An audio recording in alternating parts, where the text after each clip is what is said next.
Dampak buruk dari ini saat apa namanya yang diakibatkan bagi mereka yang terlibat dalam praktek yang seperti ini ya, yang berbau kesyirikan itu seperti apa, dan bagaimana jika mereka mungkin tadi ya ada yang mengklaim bahwa saya cuma iseng kok gitu kan, Ya, saya cuma iseng kok bisa ikutan yang iseng. seperti ini gitu kan. Nah ini gimana nih Sat? Iya. Aduh, Sat. Ya. Insya- Ini anak awali dengan na'udzubillah min Alhamdulillah dzalik. min dzalik ya. Kenapa? Karena praktek kesyirikan kok dibikin iseng-isengan itu kacau. Kacau ya. Ya. Kalaupun ini menjadi tren kemudian dijadikan ya istilahnya tren yang justru nanti akan melawan ya dakwah tauhid, wah ini harus dibasmi nih model-model Basmi, seperti ini. Ya. Kenapa begitu? Kita harus tegas karena ini adalah perkara yang tidak boleh ditawar-nawar ya. Iya. Tidak ada tawar-menawar dalam hal akidah keyakinan kita ya mengesahkan Allah Subhanahu wa taala. Ya. Dan apa kemudian nanti dampaknya kalau ini dampak buruk perbuatan kesyirikan ya secara umum, termasuk di dalamnya itu tadi ya main khodam-khodaman lah istilahnya seperti itu. Maka banyak sekali yang sudah disabdakan oleh Rasulullah SAW, begitu juga difirmankan oleh Allah Subhanahu Wa Taala dalam Al-Quran ya tentang keburukan-keburukan, mafsadat-mafsadat, bahaya-bahaya ketika kita melakukan praktek-praktek yang menjerumuskan kita ke dalam kesyirikan. Ya, Rasulullah SAW pernah bersabda ada 3 hal ya. Ala unabbiukum bi akbaril kabair, 3 dosa yang paling besar. Yang paling besar berarti ini adalah tingkatan pertama orang berdosa, segede-gedenya dosa. Yang pertama dilakukan disebutkan oleh Rasulullah SAW adalah al-isyraku billah, yaitu ya, bersekutu ya kepada selain Allah. Ya, atau menyekutukan Allah Subhanahu wa taala. Dan itu ya dua-duanya bisa ya. Dia bersekutu artinya dia menganggap ya ada sekutu, ada dua ya. Atau menyekutukan Allah dengan ya entah itu mungkin barang-barang, benda-benda atau makhluk-makhluk yang lainnya dan segala macamnya. Yang pertama, ini sangat menakutkan karena masuk dalam kategori dosa paling besar, nomor 1. Yang kedua adalah ini dosa yang tidak akan Allah ampuni. Dalam tanda kurung, ketika ia meninggal dunia tidak ada kesempatan. Ketika ia meninggal dunia dalam keadaan masih meyakini kesyirikan atau bergelimang dosa kesyirikan, maka dia tidak akan diampuni oleh Allah Subhanahu wa taala. Nauzubillah min dzalik. Kalau dosa yang lain masih ada kesempatannya. Ya. Dalam Al-Qur'an Allah berfirman, "Innallaha yaghfiru dzunuba jami'a." Allah menghapuskan seluruh dosa. Ya. Loh, berarti itu bertentangan dong tadi dengan ayat yang lainnya ya, yang mengatakan kecuali syirik yang tidak diampuni. Tidak, maksudnya seperti ini. Ketika seseorang meninggal ya dalam keadaan syirik itu yang tidak diampuni. Tapi ketika seseorang pernah melakukan kesyirikan, belum meninggal sudah bertaubat, itu bisa diampuni oleh Allah. Innallaha yaghfiru dzunuba jami'an. Allah menghapuskan dosa-dosa seluruhnya, tapi syaratnya kalau dia masih hidup.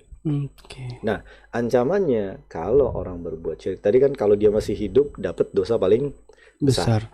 Kalau dia bertaubat, insya Allah semoga Allah ampuni. Tapi yang fatal adalah kalau dia sudah meninggal dalam keadaan masih berbuat syirik, tidak diampuni oleh Allah Subhanahu wa taala. Dan itu ya sudahlah, mau ngomong apa lagi kalau tidak diampuni, itu ya sudah. Pastinya tempatnya adalah ya bukan di surga dia. Innallaha la yaghfiru ayyushraka bihi wa yaghfiru ma duna dzalika liman yasha. Allah tidak akan mengampuni dosa syirik ya. Dan kalau sudah tidak diampuni dosanya, maka Allah haramkan baginya Allah haramkan baginya surga. Na'udzubillah. Makanya tadi Anda bilang dari awal na'udzubillah, karena ini bakal, ya Allah, ya dah di dunianya kita nggak keren-keren amat gitu ya, main begitu-begituan juga. Di akhiratnya tidak diampuni dan diharamkan baginya surganya haram bagi dia. Ya, innahu may yusyrik billah faqad harramallahu alaihi jannah wa ma'wahu an-nar wa ma lidh-dhalimin min ansar. Sesungguhnya yang mempersekutukan Allah ya dengan sesuatu apapun, maka Allah mengharamkan baginya surga dan tempat dia adalah neraka. Na'udzubillah min dzalik. Yang ketiga, masih banyak nih, masih ada lagi nih. Itu sudah di akhiratnya ya. Sebelumnya lagi kita balik lagi. Kalau di dunianya dia bisa menghapuskan dosa, menghapuskan perbuatan-perbuatan baik kita. Ya, menghapuskan amalan-amalan baik kita. Kenapa? Karena mentauhidkan Allah itu dasarnya, pondasinya. Ketika pondasinya dihancurkan, rumah hancur nggak? Iya, sangat hancur. Kita ngancurin genteng, mungkin tembok masih bisa utuh. Betul. Ya kan? Kita ngancurin tembok, mungkin tiang masih utuh. Kita ngancurin tiang, pondasi masih ada. Ya kan? Tapi kalau dalam keadaan rumah utuh, pondasi dihancurkan, sudah bisa dipastikan semuanya hancur. Semuanya hancur. Betul. Gitu. Jadi kalau dasarnya, pondasinya yaitu tauhidnya ya dihancurkan dengan kesyirikan, maka kata Allah Subhanahu wa taala, walau asyraku la habita anhum ma kanu ya'malun. Seandainya mereka mempersekutukan Allah, berbuat syirik kepada Allah, niscaya lenyaplah mereka, ya lenyaplah amalan-amalan yang telah mereka kerjakan. Na'udzubillah min dzalika. Dan ya tentu merugi dunia akhirat ya. Tambah lagi kalau kita mau sebutkan lagi orang yang berbuat kesyirikan itu ya, bahkan dalam Al-Qur'an ya, sekali lagi ini bukan perkataan kita dan kita tidak menjudge harus gini dan gitu, tapi Allah berfirman, faqtulul musyrikina haitsu wajadtumuhum, bisa diperangi. Allah memerintahkan untuk diperangi. Ya tentu ini pembahasannya lain nanti ya. Kita nggak menelan mentah-mentah kemudian wah serang boleh perang, nggak seperti itu. Ya, tidak memahami Al-Qur'an tidak sesimpel itu ya. Kita harus pelajari dulu sekali lagi ya. Jangan sampai ini nanti menjadi kontroversial ya. Ya ini harus diperjelas ya. Tapi dalam Al-Qur'an disebutkan bahwa ya mereka itu ya berpotensi untuk perangi ya, dengan tentunya beberapa aturan-aturan yang ada. Taib ya, jadi dari sini saja sudah ya kita lihat bagaimana keadaannya di dunia, kemudian nanti ketika dia di akhirat itu sudah tidak ada harapan lagi. Ketika pondasi dihancurkan, selesai semuanya ya. Ketika tauhid kita hancur, maka artinya syahadat kita pun hancur, gitu kan? Maka ya ini menjadi sebuah kebinasaan untuk kita kalau misalnya kita ya terjerumus dalam kesyirikan tersebut. Dan bila na'udzubillah min dzalika. Ya kemudian kalau nanya, kalau cuman iseng-iseng, nggak ada, sepertinya tidak bisa dijadikan alasan cuman iseng. Itulah butuhnya seseorang pada belajar ilmu, terutama tentang tauhid. Karena tidak ada lagi hujjah di hadapan Allah nanti. Ya, ketika kita nanti ditanya oleh Allah, ya amalan apa yang kamu lakukan, nggak bisa kita bilang. Kemudian kita misalnya diperlihatkan kamu berbuat syirik kepada Allah, terus kita bilang, aduh itu cuman iseng. Nggak ada alasan seperti itu. Rasulullah sudah diutus, Al-Quran diturunkan, hadis-hadis Nabi sudah lengkap sekali mengupas seluruh aspek kehidupan kita.